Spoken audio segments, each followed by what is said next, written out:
কাল ছিল শ্রেয়সীর বোনের জন্মদিন, তাই ওদের বাড়িতেই যাচ্ছিলাম। অনেকদিন ধরে ভীষণ বৃষ্টি হচ্ছে চেন্নাইতে, তাই ভাবছিলাম প্রথমে যাব না, কিন্তু দেখো যেখানে যাওয়ার হয় তো সেখানে যাওয়া হয়েই যাবে।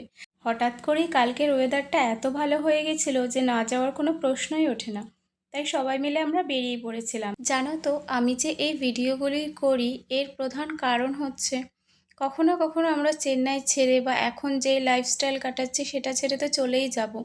এইগুলো তো সবসময় আমাদের মনের মধ্যে স্মৃতিতে থেকেই যাবে, কিন্তু পরবর্তীকালে চোখের সামনে যখন এই দৃশ্যগুলোকে দেখব তখন ভাববো যে না, ওখানে আমি কত কিছুই না পেয়েছি, কত ভালোবাসা, রাগ, অভিমান, কত আনন্দ, কত কিছু।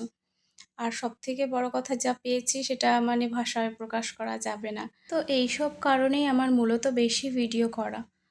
আর এই দেখো চলে এসেছিলাম শ্রেয়সীদের বাড়িতে। শ্রেয়সী না ভীষণ কিন্ডার জয় খায়, তাই ছোট ছোট ওই কিন্ডার জয়ের গাড়িগুলো দেখো সাজিয়ে রেখেছে। আর আজকে ওদের বাড়িতেও আবার বিরিয়ানি করছিল, যেহেতু বোনের বার্থডে সেই উপলক্ষে আমাদের বিরিয়ানি খাওয়াবে। ও আলাদা চিকেন আগে কষা করে রেখেছিল, তারপরে আলু বিরিয়ানি করা হয়েছিল। আর ফাইনালি আমরা দেখো বার্থডে গার্লের কেক কাটবো। শ্রেয়সী কিন্তু আগে আমাদের এখানেই থাকতো, কিন্তু ও যেই রুমটা থাকতো সেটা একটু সমস্যার কারণে ও এখন অনেকটা দূরেই চলে গেছে।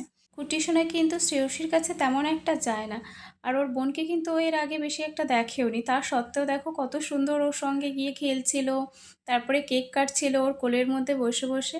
আবার দেখো কত সুন্দর সে কেকও খেয়েছে।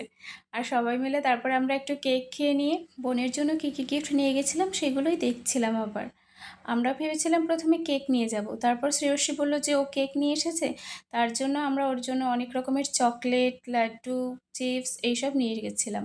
ওরা পারেও বটে, বিরিয়ানি হাঁড়ির উপরে শ্রেয়সী জিমের ডাম্বেল বসিয়ে দিয়েছে দেখো।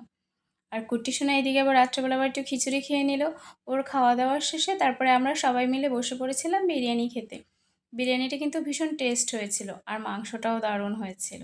প্রতিবার তো খাওয়া দাওয়া আমার বাড়িতে হয়, আজকে একটু অন্য জায়গায় খেয়ে বেশ মজাই লাগছিল। আর বিরিয়ানিটা দেখো কত সুন্দর হয়েছে না।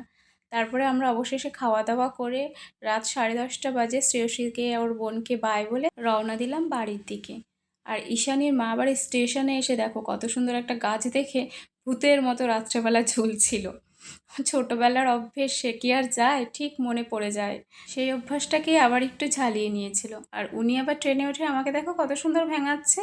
মানে ভীষণ মজা পায় আঙ্কেলের সঙ্গে থাকলে, দুজনে মিলে জুটি বেঁধে তারপর আমার বিরুদ্ধে ষড়যন্ত্র। আমাকেও সে কিন্তু ভীষণ ভালোবাসে। ওর আঙ্কেল আবার একটা খাবার কিনে দিয়েছিল, ট্রেনে বসে বলছে, খাবে তোমরা, দাঁড়াও দিচ্ছি, খুলে দিচ্ছি। কত সুন্দর করে কথা বলে দেখো। অবশেষে আমরা চলে এসেছিলাম বাড়িতে।